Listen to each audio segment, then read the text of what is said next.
She was like, well, what are your wholesale prices? I was like, what's wholesale? Like, I didn't know anything.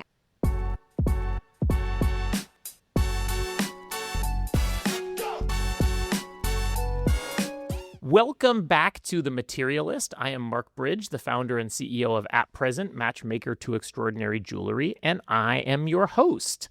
Today we are coming from the beautiful and wonderfully smelling studios of ERINESS in, where did we decide we are? Atwater Village, Los Angeles. Silver Lake area. We are in the cool part of LA with one of our favorite cool jewelry designers, ERINESS.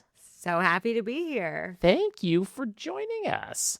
You have been making jewelry for a long time. So long. What is it about this thing that continues to be interesting to you? I think I just love the craft. In general, I am just, and have always been such a crafty person. I mean, growing up, like I used to knit. I've been making jewelry since I've been in 7th grade. I built a camera out of like a piece of wood and a drawer. I don't even know. Just crafty. I love to work with my hands. I always have. And I think with jewelry, it's so amazing because I'm just making something so beautiful. And jewelry just makes people happy. And I just like to make people happy. And in the course of doing it, you are happy yourself in doing it. It's the spreading of joy. From 7th grade, you started doing this in school. And from there, people started looking at it. Was there any intentionality to making this thinking that it ever amount to anything? No. Oh my God, none. So I would say actually started ERINESS. I was just graduating high school. I was 18 years old. Before starting college, I took a job at Fred Segal, and which I mean at the time was like the most iconic retailer in LA, I would say ever. And I was making jewelry by hand just for fun because I like to do it and I like to work with my hands. And I walked into the jewelry store and the buyer stopped me and was like, oh my God, I need one of these bracelets. Make me one of these bracelets. If I get 10 compliments tomorrow, I'll put you in Fred Segal. And I was 18. Like I didn't. Was that a usual sourcing mechanism for them, or that they were just moved at that moment by, oh my God, this is the coolest thing I've ever seen? I guess so. I didn't think much of it. The next day dropped off her bracelet, saw her at the end of the day, and she was like, okay, so I got my 10 compliments. I'm going to put you in Fred Segal. What's the name of your brand? I was like, excuse me, my what? And she was like, well, what are your wholesale prices? I was like, what's wholesale? Like, I didn't know anything. I remember she said to me, you're going to have to know the name of all the gemstones that you use. And I was like, how am I going to do that? Like, What was this piece? Tell us what this was. Okay. And you probably figured out afterwards what was actually in it. But how did you actually pick, all right, I'm going to make this thing? So I called them daisy chains at the time. They were hand chains that I wire wrapped. And now I'm bringing wire wrapping back. And now I'm like sitting at home in bed wire wrapping necklaces. For people who don't know what that is, describe what wire wrapping is. Wire wrapping is you basically have a spool of wire and beads, and you are wrapping a bead in wire and kind of creating your own chain from the wire. So I was doing that basically like around your hand. So that's really how I started. These are things that you can do with your hands that basically require no tools. You need little tools, but like little, like a tweezer or something. Yeah, exactly. Yeah. So Fred Segal was the first store that I was in. I somehow figured it out. I came up with a name, but there was really no rhyme or reason to it. I think we were probably sitting on the couch in my childhood home talking about like what the name of my jewelry brand should be. And ERINESS evolved because it's a play on my name. Because your name is Erin. Because my name is Erin, yes. And my last name is Sachse. So from there, I remember I went to the gem show. I spent all of the money that I made working at Fred Segal that summer. And you're selling ready-to-wear? Yeah, which was not a lot of money. And I spent it all at the gem show. And it was the scariest thing I've ever done. And still to this day, that is the money I put into my business because I just kept making more jewelry, selling it, putting it back into the business. And that's really how I ran ERINESS all through college. I was in probably about 10 retailers through college. People were buying jewelry off of my body on the streets. And then when I graduated, I decided to take the leap, find production, pivot to fine jewelry. I used everything I made from my gemstone business and put it into fine jewelry and just went for it.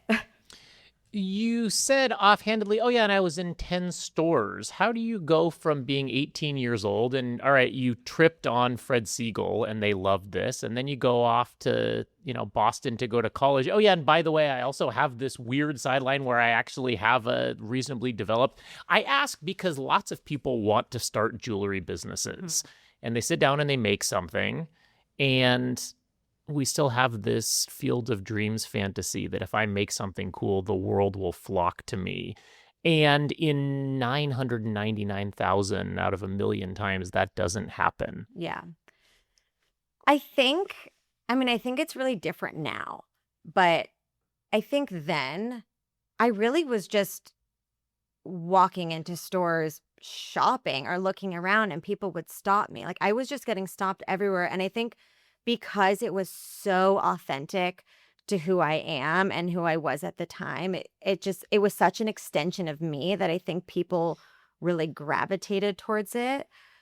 Yeah, I don't know. I mean, I just think it's because it was so authentic at the time. And were you uniquely cool, right? Like there is this sort of thing that people buy into a story. The product is important, but the world or the aura or whatever the kids are calling the vibe, right? Like, was that your bearing in the world? I do not think I'm uniquely cool at all. I think I am very much myself.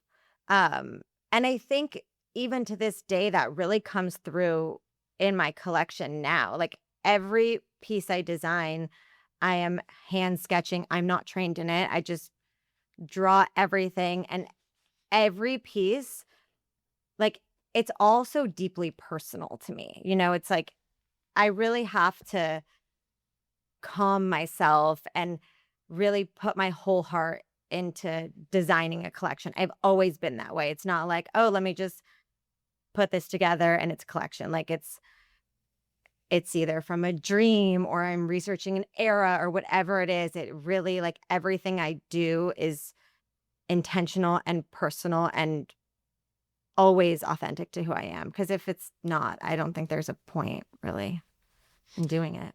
So, all right, there is this distribution. You're in college. You are not studying anything that is directly related to this. Studying PR, which very helpful, though. I mean, that turns out that that's actually helpful. what the business is. Exactly. I'm doing both. Good. I remember my freshman year of college. It was my first ever finals, and it was Christmas, and all of the stores were reordering, and I had hundreds of bracelets to make, and I had real standardized finals that we didn't have those in high school. We were like a little more hippy dippy than that. And I just remember being like, how am I going to make all of this jewelry and study and read all these books? Like, how am I going to do this? I probably like called my mom crying, but I remember I would do like 5 wire wraps, 5 pages, 5 wire wraps, 5 pages. And I just you just figure it out. Sometimes trial by fire is the only way to do it. Stay up really late. And at what point do you look at this and you go, oh, all right, this is probably more than, a little bit of side cash. And when I'm done here, maybe I should do this. Maybe I should start a business. Maybe I should make this my career. When I was a senior in college and all my friends were getting real jobs that pay them real salaries, I really just had no interest. I kind of was like, you know what? Like, maybe it won't work. I don't know. But I'm not going to know unless I try it. And this is the time to try it. So I don't know if there was an aha moment. I kind of was like, this is the time. I'm just going to go for it. And it was scary, but I did it. And you came back to LA. Came back to LA. It's so funny. I like got an office because I thought I had to. I was like sitting in like a random office in the arts district so I could be in the jewelry district.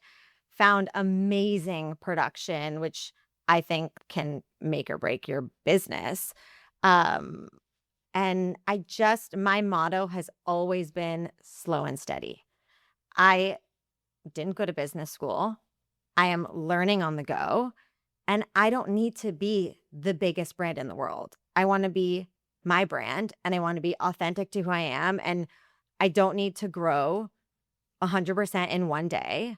I want to be smart with my growth and grow at a steady pace. So when I get approached by that dream store, I'm ready for it. And that's kind of always been how I've functioned in this business. And at some point, the collection evolves from the wire wrapping and becomes more, I don't know if you would call one fine and one not. Yeah, it But wasn't fine in college. And when you're sitting in your office in the jewelry district, you're going like, oh, all right, maybe I should work on something else. Like a different. All right, where is this going to go? Where do I think about this from a material perspective? Where do I think about this from a design perspective? In that office, I was sitting there drawing. And I never had a business plan. I wasn't really thinking, where is this going to go? It was more like, what's happening now? What can I make now that I love? What feels like me? And that's how it's always been. And did you meet people along the way who helped you, who helped shape this, who said, oh, you might want to think about? Yeah. Every person I meet has one little tidbit that I'm like, oh, I'm going to remember that. It's all about the people you meet and the community that you can build. I think to me, that's the most important thing. Was there an early piece that still resonates with you? Is there something from that period that you go, oh yeah, I actually made the right decision? I always go back to this collection, but for me, it's always the Ladybug collection. I think that is the first collection that I designed that really had true meaning behind it. And that kind of inspired all of my future collections to just have a deeper meaning that customers could connect with. Because at the end of the day, jewelry, it's all about connection. You know where you got that ring. You know who gave you those earrings. You know when you bought that necklace, what you were going through in your life. So jewelry, it's all about sentimental value. And that was really the first collection that had sentimental value for me. Talk us through that process. As somebody who has no ability to look at a blank piece of paper and imagine something, all right, like I've seen a ladybug, I've seen all sorts of things. None of them have ever inspired me. Oh, this should be a jewelry collection. What does that process look like? So this was a unique process because the Ladybug collection came about from a dream. My mom was in hospice and I had a dream that my entire room was filled with ladybugs. And I woke up the next day and I told my now husband, I was like, that was the craziest dream. Like the whole room was filled with ladybugs. And it actually was so comforting and it didn't feel scary. And that day I'm sitting with my mom and I get a news alert on my phone that the night before an 80-mile by 80-mile swarm of ladybugs flew over Los Angeles. So as I was having this dream that there were ladybugs all around me, there were actual ladybugs above me. And I remember that night I went home and it's like someone took over my hand and drew out this whole collection. And I didn't think anyone would want to wear a ladybug. At the time, I didn't know anyone would care. And by the time I launched the collection, the pieces sold like crazy. And I started getting all of these emails and DMs from people who have their own ladybug connection or story. And it kind of took the jewelry out of it. It was like, whoa, I just built this community of people, What did it mean to people? a loved one who had passed, like a connection with, it was mainly a loved one who had passed. So it's like, oh, this is for my grandmother. My grandfather is a ladybug. My mother is a ladybug. It just, everyone had their own ladybug story. And it really just was the friend. Oh, it's not only about jewelry. It's about connections with people. I'm so fascinated by why people are attracted to things. Are they attracted to the look of something? Are they attracted to the idea of something? Are they attracted to where it came from and who made it and what it's made? What do you think of that? I mean, I think it could be all of you. I think it's so specific to the person. For me, it's not about the brand. Like I wear a bag that I love because it was my mom's. And to me, like that material, that's like the value is that thing that's been passed down for me. And it's something that is going to last for hopefully ever that I can then pass on. When you are talking to potential buyers, either stores or schools, what do you find that people connect with? First, they connect with the craftsmanship.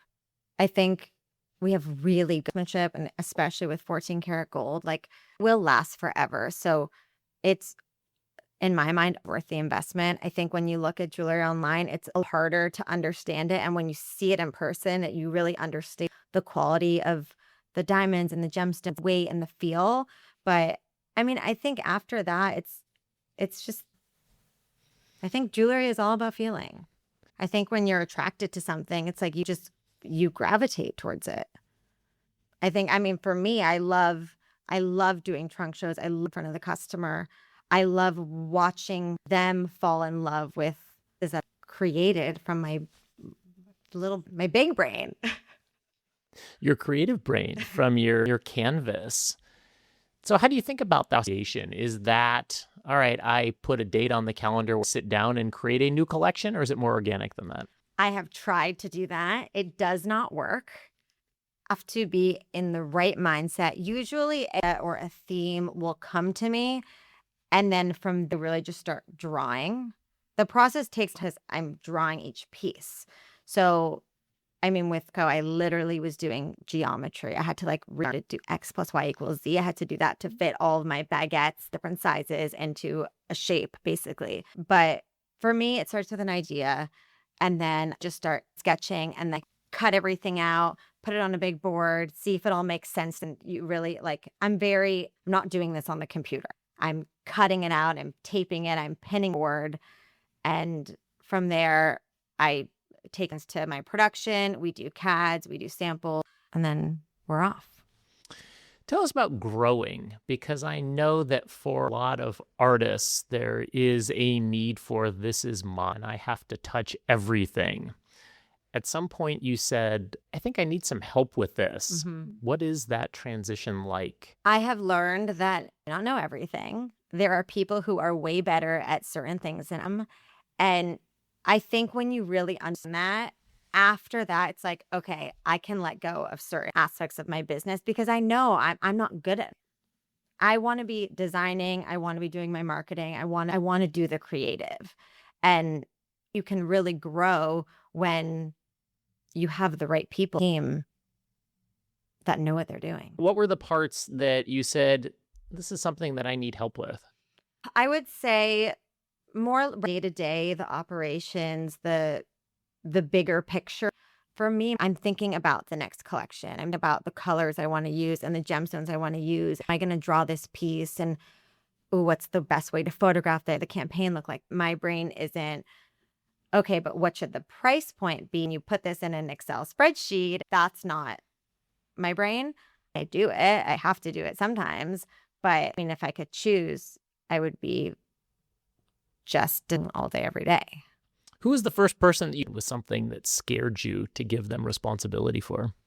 Probably my mom. When I started ERINESS, she was right next time because I was making jewelry, sending everything back to LA, and she was like to the stores. She was the distribution center. She was my cheerleader. She was giving me pep talks. And sending the invoices and like I, things I that, was doing all of that. yeah. There are so many parts to running a business, not the parts that you get into it for. And I think for most people, success and failure actually lives in those things. There are a lot of people that have great vision and great creativity, and that is a necessary but not a sufficient. You actually have to do the other things. You have to deliver things when people order them. You have to do that in a reasonable time frame. You have to price things in a way that you can continue to do it. I don't want to emphasize the mundane, but like I think it actually is the crux of Yeah. You got to do it. You got to send out that order. yeah. And those people need their jewelry. Come on. And that balance between maintaining the creativity to create something new, to inspire someone, and to not be so stuck on, all right, I'm going to create one, and if you don't understand it, then go pound sand. I don't know. It's a unique mindset, and I have great admiration for people who can incorporate that left and right brain themselves. When you are building a company, are you building a brand? Are you showing your work? How do you conceptualize what it is that you are doing? I think I'm building a brand, but I also think it's a company. For me, the goal is always to grow. I mean, and sales. I mean, it is a company. What does it mean to build a brand? Building a brand is about creating a world. It's also something that I've really been focusing on is creating this world where every single thing that touches my brand, is ERINESS. Every photograph, every piece of jewelry, it's a part of this world that I'm building. So I'm so different. A company and a brand is so different.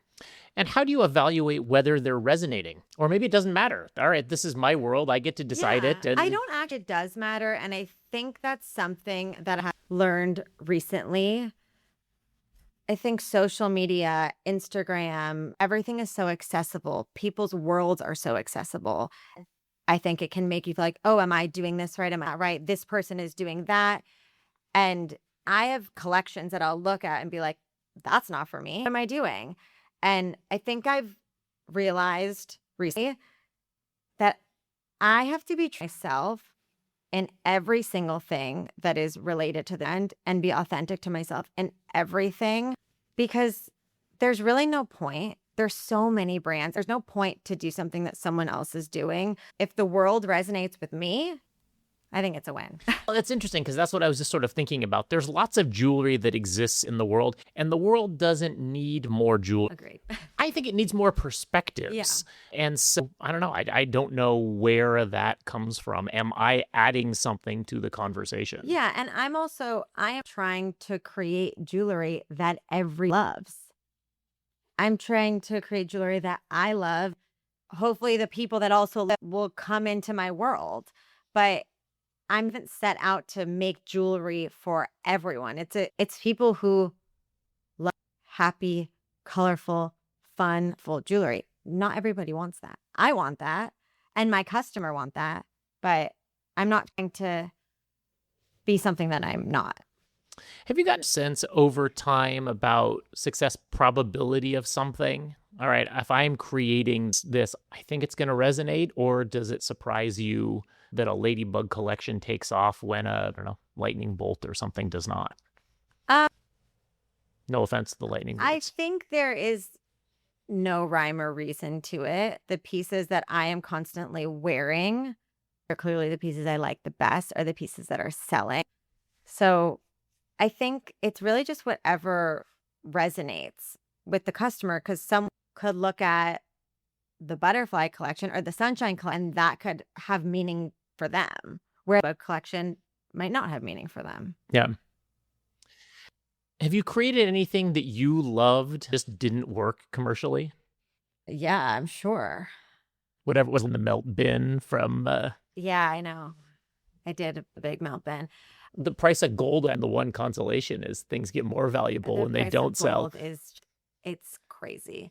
I would say I had designed in the past a few just simpler diamond pieces that I thought everyone would want today, and my customer just doesn't want. What is that? That's like a tennis bracelet or a stud earring or Let's call it like a simple like gold bar necklace, that type of thing. I've made in the past and I'm like, "Oh, it's a great price point every day," but my customer isn't going to me for a diamond bar necklace. That's just not what they want from me. right. Yeah. Things that work, but that do I have a unique perspective of, and is my custom for, you know, that sort of div. Yeah, and I think what I've learned, it's just like what sells is more unique. From that department, you recently launched some gorgeous flowers. Walk us through the process of ideating something. How long does that take, and how many steps are there in that process? I have been drawing flowers for the past 2 years. At one point, the collection had like every type of flower, and it was probably going to have 50 pieces. I really started drawing this collection like 2 years ago, and I recently kind of honed it in, focused on the wildflower. I mean, grew up in Southern California, in LA, grew up in the Palisades, on the bluffs where there are flowers all around. In my home, my mom would always go to the farm every single Sunday and put different flower arrangements in everyone's home, everyone's rooms. And it just was kind of reminds me of home. I'm very nostalgic, I guess. Somehow collection goes back to like me. But to me, the flower is very true to ERINESS. It is just a very happy, light collection of sunshine. It still feels really summery, and just all of those memories of picking wildflowers outside my house and other people's yards on the bluffs. And yeah, I had a really fun, happy collection to design. There have been a lot of changes in your life over the course of the last couple of years. And I heard you say some point that you felt like you kind of needed a reset this year. What was that about? I had a baby, which was Congratulations. the best on earth, and my childhood home burned down really hard and is still really hard. And, you know, I think after having a kid and being a mom and also owning it just kind of puts everything into perspective. I've gone through a lot of things in my life that have kind of off and put things into perspective. But I think made me what I want to prioritize in my life, in my what's important, how to be efficient. And yeah, I think I've kind of just changed my outlook on life to stop stressing about the small things because it really doesn't matter. Have you been successful at that? In times, At moments. at moments, I'm trying. I think in general, yes. But obviously, running a business and being a mom, a new mom at the same time is hard and you're second guessing yourself. And today I was a great boss and I didn't feel like I was a great mom and vice versa. And it's always a take. And I don't think I've figured out how to do it. I'm sure I won't for a really long time, but gratifying. Both are really gratifying. And they're both my baby. I think that's absolutely right. And, I wonder the challenge is like, all right, how grace to like, all right, like I am doing the best I can and I am trying to tend to all of the things that I love. But there is a natural tension between time that you are spending on one is time that you are not spending on another. Because when I'm here, I'm like, oh, I could be home with my son. But when I'm home with my son, I'm like, oh, I am too. You know, it's hard to do it at the same time and figure it out. I try to be when I'm home. Phones off, not work it, The mind Things is happen, harder yeah, to silence for that. sure. Where does this brand want to be when it grows up? This an organic process of I just want to keep doing what I'm doing, or is there something else that it wants to grow into? It feels like sort of a teenager now. I'm not 25. sure she fully knows she wants to be, but what I know is I just want to keep creating beautiful jewelry that resonates with people that I love, and I want to grow organically, authentically. And listen, I'm funded. I've never taken funding from anyone. I don't want a business like that. But I mean, just natural growth, and I love it, and I just want to keep doing that. Whose businesses do you admire? If you look at somebody and you go, that's what I want to be, or anyone who is particularly compelling? There is a brand called Metier that they just design beautiful handbags. In my mind, they're competitors with all of the Bottegas, whatever it is.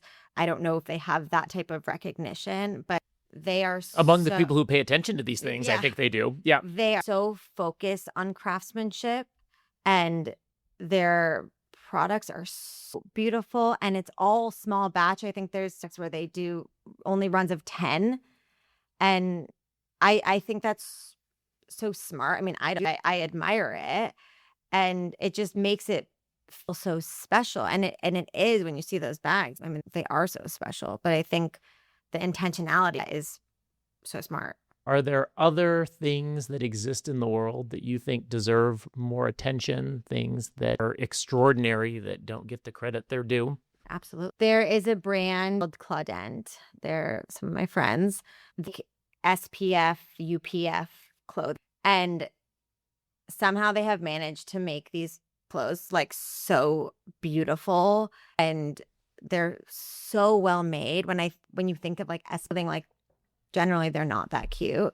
Stuff is just so beautiful and chic and amazing, and I love. I would say there's another brand, I think it's called Horse Sport. They make cotton workout clothes, and they're somehow impossible to find, not marketing themselves. At least I don't think so. But I love, HRSE? yeah, Horse Sport. Okay. Have you heard of it? No. Hey, look them up. Okay. They're amazing. They're very niche. I think pretty small, but I mean, everyone should know about them. It's just like good lounge, cozy clothes. Where did you cover them? My husband bought me some pants for Hanukkah, I think it was. And now I just love them. Good work. Yeah. That's knows? impressive. We'll give him credit for that one. Anything else that the world of ERINESS? There's just a lot of newness coming that I'm really excited about. I'm doing more of our one pieces, which in that collection, I auctioned last year, designs all one of a kind. Once they're gone, they're gone. I just wanted to do something a little bit different that wasn't a motif that I've done before, flowers, butterfly. This was really based off of stones that I sourced, bigger stones, and from that stone, designed a piece around it, which is not how I generally design. This collection was very fun and gratifying, but also so hard because I fell in love with these pieces. And there was only one, and I wanted all of them, and they would sell, and I would be like, oh my God, okay, you have it. Are you sure? And I remember I sold most of them, but some of my retailer pieces, and I would call them and I'd be like, tell me everything about the customer. I just need to know who's wearing this piece. It's a bittersweet thing. I don't do that much one of a kind, but I just source many more stones, and I'm designing that collection now. So that's going to be really fun and on the horizon. So do you imagine the lives that these go on to live after they leave your hands? I do. I actually think about it often. It's interesting. I have a customer who wears a butterfly necklace. She bought one for her daughter, and she called me in a frenzy right before Mother's Day a few years ago. And she was like, can you please overnight a butterfly? I was like, of course. She's like, I'm going to text you the note that I want you to write. And it was a note for her mom. And it said something along the lines of, now we have 3 generations flies. And I just was, how cool is that I get to be a part of this? These people don't really know me, but like I'm a thing that is a part of their family history, will be in their family forever. And it's such a special feeling that I like to create something that a whole family can love. Hard to imagine anything better than that. That's a good place to leave it. Erin, if people want to find you in the world, in the metaverse, where can they find ERINESS? You can find us at Present and ERINESS.com, ERINESS Jewelry on Instagram. We're all over. All the things. Yeah. And I do have to give you credit in the brand universe. Your spaces always smell amazing. Thank you. I'll give you a candle. That's it for this episode of The Materialist. If you like what you heard, please like, rate, and subscribe to The Materialist wherever you get your podcasts. The Materialist is a presentation of At Present Matchmaker to Extraordinary Jewelry. We'll see you next time.